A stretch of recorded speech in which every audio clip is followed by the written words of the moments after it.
I'm George Mendez. I'm a publicist, or I'm in public relations, which is a type of marketing, a type of promotion. I've been in the field for the last 8 years, and I'm one of the few people in the industry that actually studied it in college and followed through. A lot of times they study in college and they drop off into something else, or they study business in college and they fall into marketing. So this is all I've been doing: eating, sleeping, and breathing self-promotion and marketing for the last few years. And my name is Faryn Kushner. I work in branding, which is a type of marketing. In my company right now, the focus for me is national branding.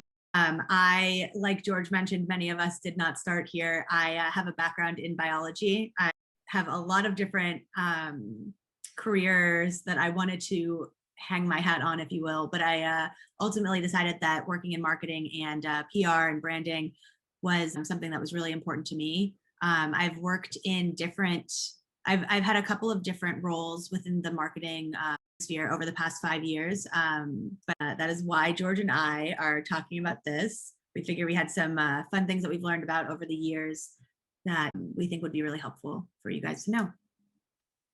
Okay. And so with that, we'll dive right in, guys. And we wanted to start off with a bit of a question, right? Self-promotion and marketing all boils down to some kind of desire. Sometimes it's a personal desire. Sometimes it's, the desire of a bigger corporation or a business. What is your desire, and how are you working to achieve it? The catch is, you guys got to tell us in 30 seconds or less. It doesn't matter as long as you tell us in 30 seconds. Getting a message, whether it's big or small, out in 30 seconds is really challenging, right? Especially when it's a complex one. And so what we wanted to showcase with that little, exercise was that everyone has desires, right? But no matter what it is or what they are, it's all built on self-promotion. Okay. So the idea is that self-promotion is the vehicle, right? It's the tool that you guys can use to achieve any kind of desire, whether it's professional, social, personal, romantic, it doesn't matter, right? It's all about promoting yourself and promoting your skills in order to achieve that. And so over the next 40 minutes or so, we're going to be talking about a few different things. We're going to talk about what is self-promotion, why it's important, and how you can do it effectively. All right. So with that, we're going to go ahead and we're going to dive right into our first section. What is self-promotion and why is it important? So I'll hand it off to Faryn. Sure. So what is self-promotion? It doesn't necessarily mean promoting yourself, like promoting you as a person. It's using yourself as a conduit or a channel to achieve a larger goal or desire. There's a ton of opportunities that you can use to promote yourself and your ideas, and not all of them are like very obvious. Every interaction that you have with an individual or an organization is a self-promotion opportunity, and you should be considering it that way. Here are some obvious opportunities to promote yourself. So things like job interviews is an area where you definitely would be promoting yourself, talking about what your best qualities are and what your negative qualities are, but how that still makes you a good candidate for the role. Social media, as we know, of course, is a great opportunity for self-promotion. Any media coverage, so like magazine covers and things like that, and networking events are also a great opportunity for self-promotion, where you're meeting a lot of different people. You never know who might have might know someone who knows someone that would be able to help you. So before we keep going, we wanted to talk about a couple of different things. And the things we wanted to talk about are, when you're self-promoting, can you keep it real? Do you need to hide your true self in order to be an effective self-promoter? Can you keep it real? Do you need to be your true self in order to be, or do you need to hide your true self in order to be a self-promoter? Is it bad to have agendas in these types of scenarios when you're self-promoting? And by agenda, we mean, do you need to have a goal, right? Is it bad for you to have a goal when you go into a kind of situation or a scenario that requires some self-promotion? So we're going to play 2 videos. Surrounding kind of what we're talking about in the chat right now is about being your authentic self. Task force of very young-looking cops who infiltrated high schools. How do you do, fellow kids? What? So that's one person being their authentic self, if you will. And then let's see another one, right? In acting, there isn't job security, right? There's an incentive to work hard and be a better actor because you want to have a job. So why isn't it like that for teachers? You think job insecurity is what makes me work hard? Well, you have an incentive to work harder, but if there's I job wanna be an security, actor. It's not an incentive. That's the thing. See, you take this MBA style thinking, right? It's the problem with ed policy right now. There's this intrinsically paternalistic view of problems that are much more complex than that. It's like saying a teacher is going to get lazy when they have tenure. A teacher wants to teach. So, talking about these, which versions of being authentically yourself worked better? We went with something that was a little bit obvious and pretty funny. It's George's famous idea. He had this vision for this one, and I jumped right on board because it's hilarious. Steve Buscemi is the actor, and he absolutely is not a high school student, could not pass as a high school student, looked absolutely ridiculous pretending to be a high school student, and was just a funny example of someone that was clearly not being authentic. Right. So then the second option we talked about was Matt Damon. He's being interviewed about teachers, and he goes, if you want, you can look up the interview. He goes pretty in depth on it. But the idea here is that it may not have been the proper setting or like the best, situation for him to get into this. But this is something he's passionate about. His mom's a teacher, and he was like, here's all the information I feel because I think you're dead wrong. I could be politically correct, or I could be, I don't need to get into it, but I decided to because it was something that was, authentic to him. It was something that was intrinsically important to him. And he was like, I have to get into it. So with that, I wanted to actually circle back to what Mel was talking about with Chick-fil-A, right? Yeah. And that authenticity is the most important thing, bottom line, when it comes to self-promotion, right? And authenticity sometimes makes you make a choice, right? In the case of the CEO of Chick-fil-A, yes, he's got some outdated views, right? But he was authentic to his personal views. And whether or not he should have voiced them publicly is kind of a big question, right? But it is that type of honesty and authenticity that helps differentiate him and his brand, sometimes for bad reasons, sometimes for good ones. But I'm going to take a better example or a more positive example. Are you guys familiar with Patagonia? The outdoor wear brand? Have you guys heard of it? Okay, so it's like stuff that people wear to go hiking or camping, and it's a somewhat high-end brand, right? And what this brand does is it does everything in its power to be ecologically friendly, right? Their pieces of clothing sometimes are recycled, they use the right kinds of materials, et cetera, et cetera. And that's because the founders of that company authentically cared about the environment and they wanted to make a positive difference, right? And they took a stand, and that particular stand makes their product more expensive, right? But their authentic desire to improve the environment has helped them become one of the world's most respected, clothing brands and consumer goods. And I think at the bottommost level, anyone, all of us on this call, anyone around the world can sniff inauthenticity, or is that a word? When you can spot when you're not being authentic right off the bat. Spot it, yes.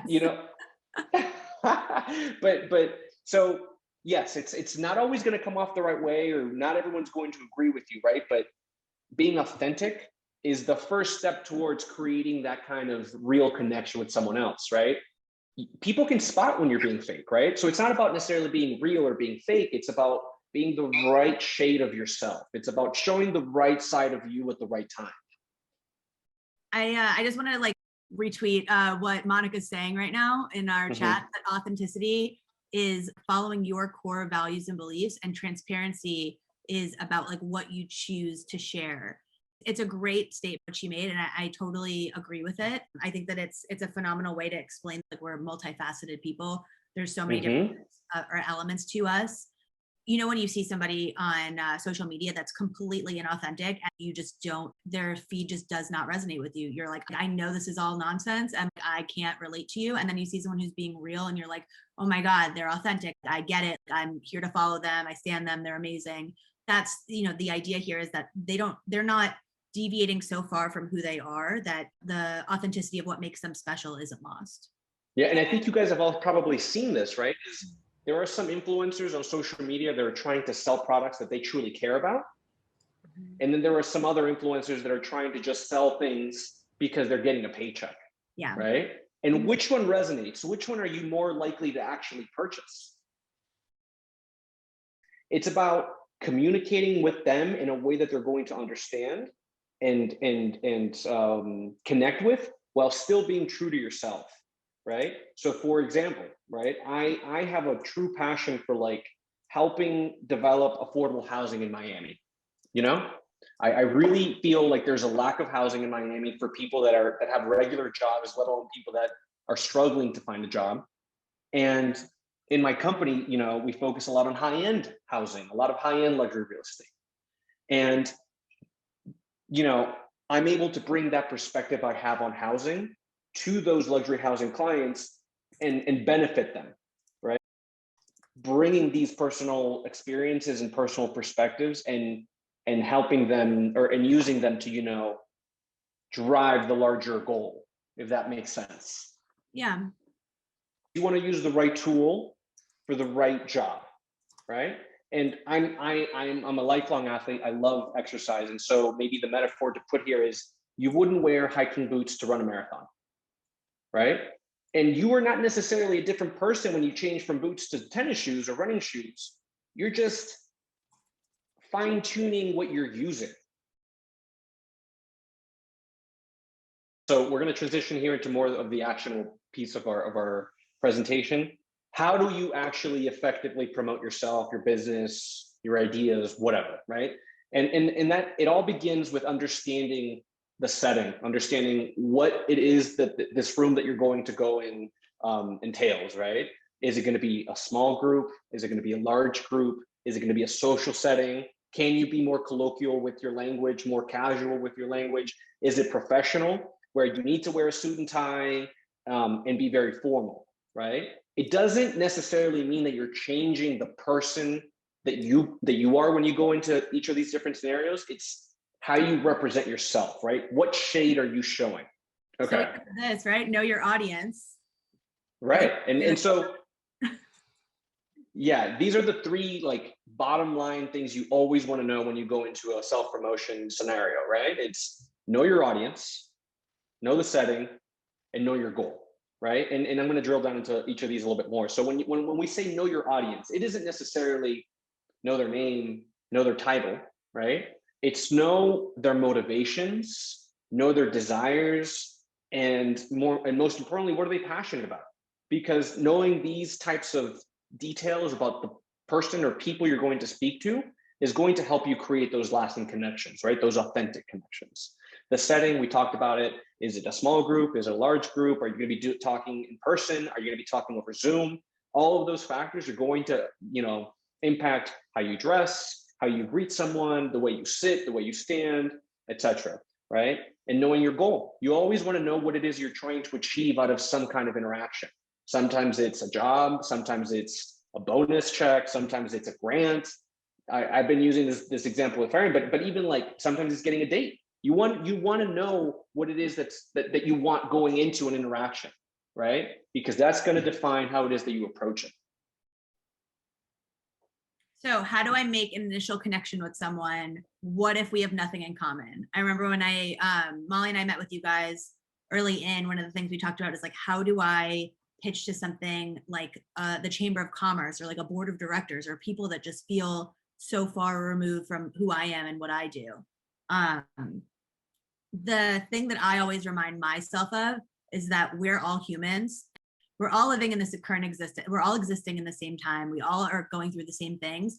And a majority of the time, if these people are older than you, they've been your age at some point, and they remember what it's like, you know, starting out or like starting their own businesses or coming up with ideas or just being in that position. So knowing that makes you feel a little bit more connected to those people. But you should always, always, always ask questions, especially if this is an intimate setting where it's a few people as opposed to like a large group.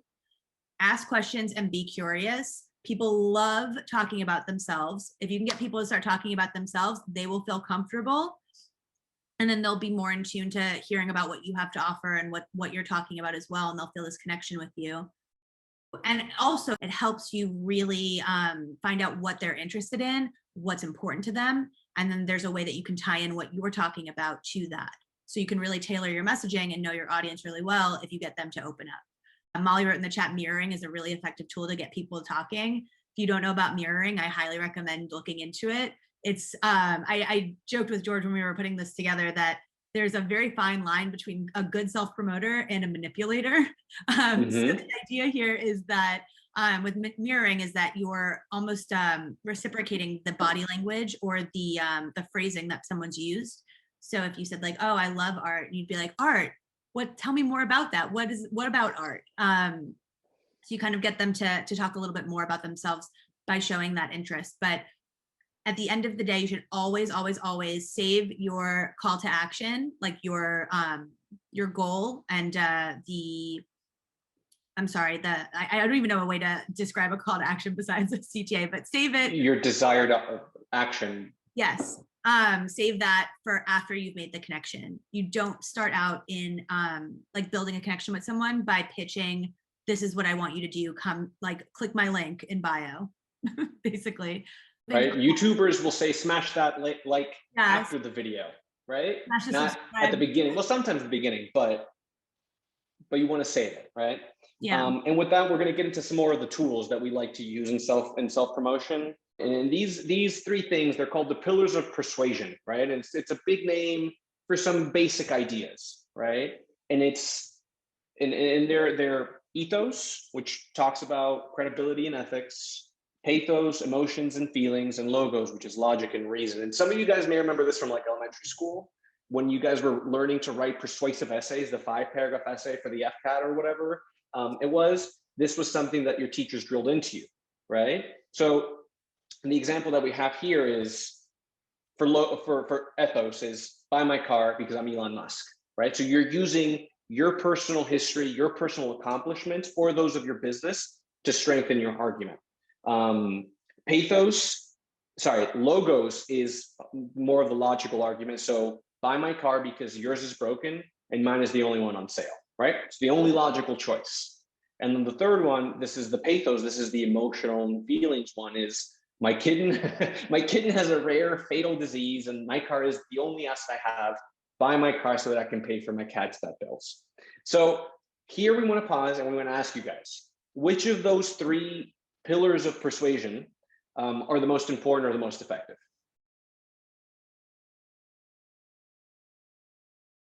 You guys are all getting it, right? I think they're all important and you won't necessarily always use one. Sometimes you'll use two, sometimes you'll use three. And Mel, you hit the nail on the head there that it depends on your audience. Yes, but it also depends on which is strongest for your particular case. You know, it depends, like if you have your bag of tools, you have 3 hammers, the 3 hammers could work, but which was the right one? Which is the one that's going to be most effective? It all depends, you know? We recently did a pitch to the chamber around our project and John took a very pathos heavy approach. And that was extremely effective because everyone on the panel of those judges connected with John on a personal level. And the result was what we wanted, you know? But that isn't to say that John couldn't have taken a logical approach and used statistics and used metrics to prove his case. It all depends, you know?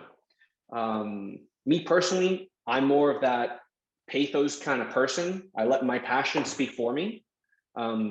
And then I have someone on my team jump in with the logic piece. So it's choosing the right tool for the right job. So with that, we're going to transition over to some basic tips, some hacks, if you will, for you guys to keep in mind. Okay. First up, we want to talk about anticipating questions, right? Whenever you go into a self-promotion scenario, whether it's a group, small setting, personal, professional, whatever, you always want to anticipate what you're going to be asked, right? Just like everyone's been trained to think about questions that could come up in a job interview. You should do the same thing when you're going to pitch something, when you're going to talk to someone new, whatever it may be, right? And anticipating the question is only half of the equation, right? You also want to prepare some answers. And so the tip that I always like to tell clients is, one, have an elevator speech ready. Does everyone know what an elevator speech is? No? An elevator speech? It's actually the opposite, Stephanie. The elevator speech is a 15 to 30-second pitch that you can tell someone on an elevator ride. So let's say that you meet your idol on the first floor and they're getting off on floor 10. You need to have your speech ready to go in those 15 to 30 seconds. Okay? And an elevator speech is positive. This is who I am, this is what I'm looking to achieve. On the other side of the coin, there's what's called a stump speech. Have you guys heard this? This is most of the times used with politicians. So this could be helpful for you, Adonis. A stump speech is like an elevator speech, but an answer to a difficult question. You know? So for example, my stump speech, right? When I go into a room and the first question is, well, what makes you qualified to do my publicity? What makes you qualified to do my PR? I have a 15 to 30-second little spiel that I give people. I've worked with this client, this client, this client. I've developed this, this, and this. Boom. And in those 15 to 20 seconds, we have that ready to go, and that appeases that other part. Right? It's not always easy to prepare those, but doing it in peace in your home before going and doing it in front of a camera or doing it in front of that person is much easier. And if anyone wants help developing their stump speech or their elevator speech, I'm here. So you guys just let me know. And so Faryn was going to hit on some of the others. Yeah. So some other great self-promo hacks. I know we got into mirroring. Body language is really important. Body language can change an experience tenfold, which ties a little bit back into our perceptions reality. I'll let George get into the fake it till you make it, but that's definitely important. But body language and things to think of are good posture. So sitting up straight, something I'm awful at and need to work on all the time, but that shows that you're open, attentive, and you're confident. Open posture is, again, looking like someone who's interested in conversing with someone else. So like not crossing your arms, not looking away, like you're ignoring what's going on, or like, just closing your body off. We recommend leaning forward. That shows that you're very interested in indicating that you're like have an interest in what the person's saying and you want to hear more. Eye contact, of course, is really important. My mom always encouraged me that, you have just as many rights as anyone else. So never fear adults or anyone around you, because you are just as important. And that's something that I think about every time I make eye contact with someone, because I know sometimes it can be intimidating to do that. And just making sure that you're relaxed. I think that a lot of us have seen body language of someone who doesn't look comfortable. And we can probably name a few of those things that are what not to do. It's a lot easier to act on impulse than what your body just does. But if you think about at least a few of them, or at least one of them, it'll make a big difference in your self-promotion. Yeah. And before I get into the fake it until you make it, because I think that's a personal tool of mine, is you want to talk slower than you think you have to or you should, right? I think that the talking slower and talking calm will let everything else fall into place. It's very easy to feel like I have to fill every moment of empty space, empty audio that you can. But really, if you talk slower, you're going to come off more relaxed. You're going to come off more polished. You're going to be much more confident too, right? If we look back at President Obama, right, a few years back, he was an amazing public speaker because he spoke so slowly and measured. So that's a big thing that I always tell clients is talk maybe 25 to 30% slower than you think you should.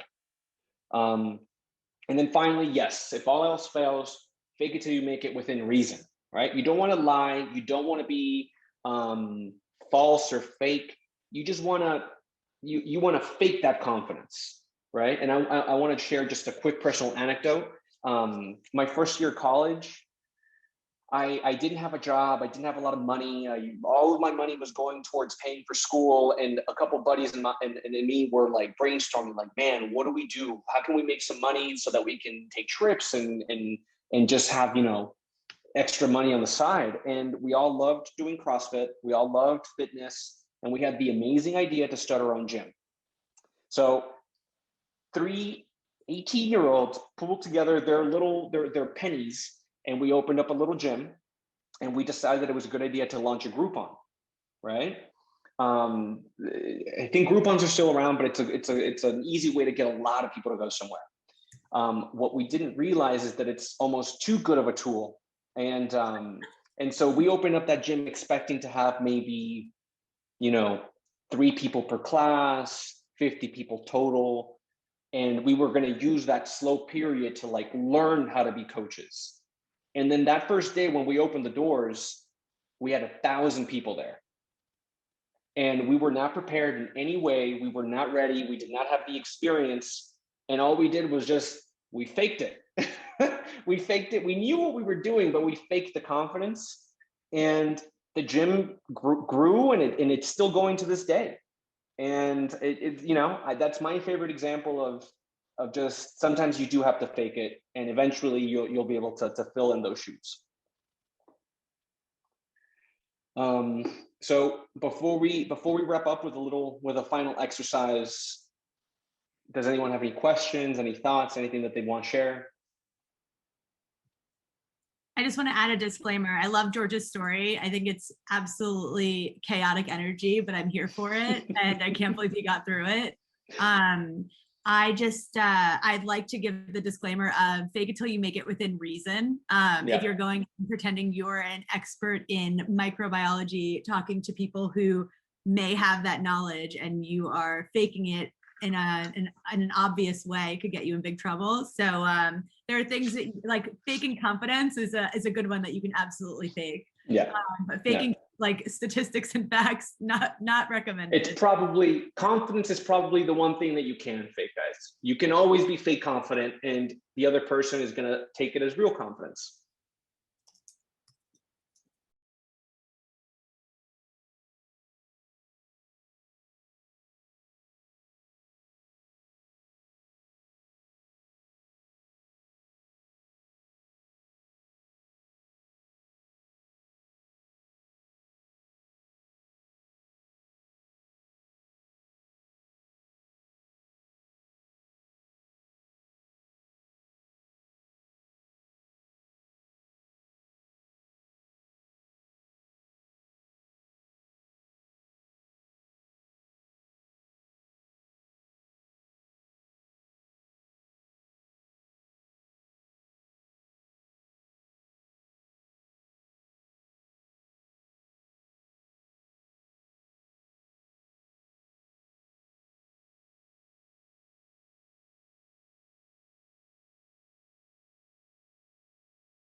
I just wanted to just share a quick tip that somebody gave me a few years ago that's been very helpful.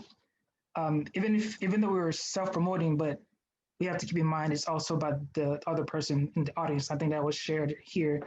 And the little tip they gave me was like the most frequent listen radio station in the whole wide world is WIIFM. And what that means is what's in it for me. Yeah. So when you're talking to you, pitching, or you interacting with the person ultimately wants to know what's in it for them. And if you can present that, that will make it easier. And ultimately, we're always selling something, whether we're selling ourselves or our product or services. So whether it's an interview or whatever the case might be, always keep in mind that the person ultimately wants to know what's in it for them. How's that going to benefit them? So WIIFM, what's in it for me? Hopefully that's helpful to you guys. Yeah, I would double down on Patrick's what's in it for me. That's why we talked about, knowing your audience and being able to connect with them so that you can tailor the what's in it for me statement to them so that they hear about what you're doing and they want to know what's in it for them, what value they'll get out of it. And you never know what that could be. It could be, just being a part of what you're doing could be what's in it for them. All right, George. Okay, so Faryn and I wanted to put ourselves on the spot here. We wanted to do some impromptu pitches. Let's see how this goes. So we actually wanted to open it up for you guys. So we're going to pretend that Faryn and I are going to apply for a job, and we're going to use one of the pathos or one of the argumentative pillars or persuasion pillars to kind of develop that pitch. So Faryn's going to go first. Does anyone have a job or a position that she should be applying for? Yeah, what company and what job am I applying for? And I'm going to do. And she's going to use one of the pillars, but you guys are going to have to guess which one she used primarily.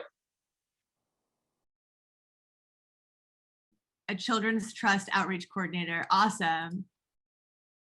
All right, here we go. 3, 2, 1, go. So I believe Yeah. I would be best suited for this job, not only because I'm a very coordinator, but because I believe that working with children is something that's really, really important. And in time, the experiences that I was able to gain through donations and through help, through trust, just like the Children Trust, made a massive difference in my life.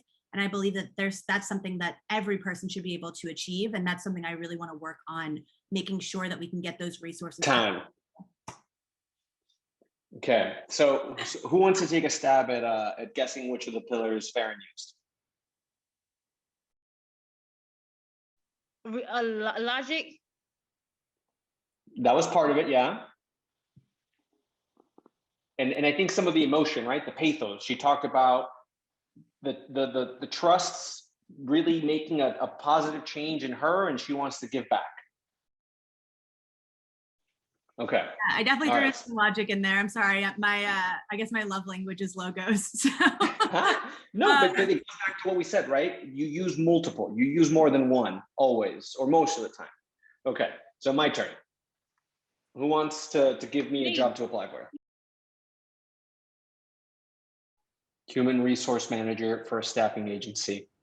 Okay, you guys ready? Who's gonna keep time for me? Yeah, I'll time you. I got you. All right, you tell me when. My heart's beating fast. Go. All right, hi, my name is Jorge Mendez. I'm the right person for this job because I'm a millennial. And millennials are 33% more likely to have emotional intelligence and be empathic. And by being empathic, I have a 50% chance of building better connections with people, making better hiring decisions, which in turn will yield a 50% increase in annual revenues for your staffing agency. Hire me. So which of the tools did I use? Yeah. I tried to lean most into logic, but I ended up dipping into a couple of the others. But you guys see, right? It depends on your approach. It depends on your strengths. It depends on how you're preparing. But you always want to use one of those three at least when prepping a pitch.